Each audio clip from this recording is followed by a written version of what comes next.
ಜಾಣರಾಗ್ತಾರೆ, ಬುದ್ಧಿವಂತರಾಗ್ತಾರೆ, higher education ಚೆನ್ನಾಗಿ ಆಗ್ತದೆ, ನಾಳೆ ಇಂಜಿನಿಯರು ಡಾಕ್ಟರ್ಸು ಯಾವುದೋ ಕಾಂಪಿಟೇಷನ್ ಮಾಡಿ ಸೆಲೆಕ್ಷನ್ ಆಗ್ತಾರೆ ಅಂತೇಳಿ ಇಡೀ ತಮ್ಮ ಜೀವಿತದ ಅರ್ಜಿತ ಹಣವನ್ನು ಅಲ್ಲಿ ಹಾಕ್ತಾರೆ.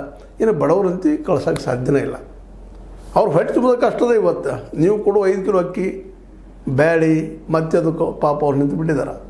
ಅದನ್ನು ಸರಿಯಾಗಿ ಬರ್ತಾ ಇರೋದಿಲ್ಲ. ಮತ್ತು ಬೇರೆ ಅಲ್ಲೂ ಪಾಪ ಅವ್ರಿಗೆ ಅನ್ಯಾಯ ಆಗ್ತಾ ಇರ್ತದೆ. ಭಾಳ ಜನರಿಗೆ ಇನ್ನೂ BPL ಕಾರ್ಡ್ ಸಿಕ್ಕಿಲ್ಲ ಅನ್ನೋದು ವರದಿಗಳು ಇದ್ದಾವೆ, ರಿಯಲ್ ಆಗಿದೆ ಅಂತ. ಈಗ ಕೆಲವ್ರು ಏನೋ ಮಾಡ್ಕೊಂಡಿದ್ದಾರೆ. ಮತ್ತು ಬೇರೆ ನಾ ಯಾಕೆ ಮಾತ್ರ ಹೇಳ್ತಾ ಇದ್ದೀನಪ್ಪ ಅಂತಂದ್ರೆ, ಇಲ್ಲೇ ಬಡ ಮಕ್ಕಳಿಗೆ ಇಲ್ಲಿ PUC ಕಲಿಯೋದಂದ್ರೆ ದುಸ್ತರ. ಸರ್ಕಾರಿ ಶಾಲೆಗಳು ವರ್ಷ ಕಡಿಮೆ ಮಾಡ್ತಾಯಿದ್ದಾರೆ. ಇರುವ ಕರ್ನಾಟಕದಲ್ಲೇ 1232 PU ಕಾಲೇಜುಗಳಿದ್ದಾವೆ. 1232 PU ಕಾಲೇಜುಗಳು. ಅದರಲ್ಲಿ ಕಾರ್ಯಭಾರದ ನೆಪದಿಂದ 820 ಉಪನ್ಯಾಸಕರು ಬೇರೆ ಬೇರೆ ಕಡೆ, ವಾರದಲ್ಲಿ 3 ದಿವಸ ಒಂದು ಕಡೆ, ಇನ್ನೊಂದು 3 ಕಡೆ, 3 ದಿವಸ ಮತ್ತೊಂದು ಕಡೆ. ಅದು 50, 60, 70 ಕಿಲೋಮೀಟರ್ ದೂರ ಇರ್ತದೆ ಅಂತೇಳಿ ವರದಿಗಳಿದ್ದಾವೆ.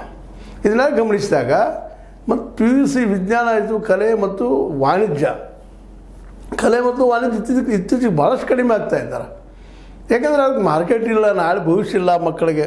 ಮತ್ತು ಏನು ಮಾಡ್ಲಿಕ್ಕೆ ಸಾಧ್ಯ ಇದೆ ಅಂತ ಮಕ್ಕಳು? ಸುಮ್ಮನೆ ಕಲಿತು ಏನು ಮಾಡೋದು? ದುಡ್ಡು ಹಾಕಿ ಏನು ಮಾಡೋದು? ಪಾಪ ತಂದೆ ತಾಯಿಗಳು ಬಿಡಿಸ್ತಾ ಇದ್ದಾರೆ, ಉದ್ಯೋಗ ಹಚ್ತಾ ಇದ್ದಾರೆ.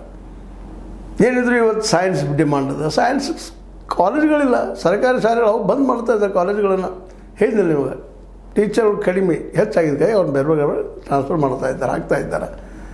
ವಾರದಲ್ಲಿ 3 ದಿವಸ ಒಂದು ಕಡೆ, ಇನ್ನೊಂದು 3 ದಿವಸ ಮತ್ತೊಂದು ಕಡೆ ಹಾಕ್ತಾ ಇದ್ದಾರೆ. ಹೀಗೆ ಮಾಡಿದಾಗ ಶಿಕ್ಷಣ ಅಭಿವೃದ್ಧಿ ಹಾಗೂ ಗುಣಾತ್ಮಕ ಒಂದು ಶಿಕ್ಷಣ ಶೀಲ ನಮ್ಮ ಮಕ್ಕಳಿಗೆ ಹೆಂಗೆ ಸಾಧ್ಯ ಇದೆ ರೀ?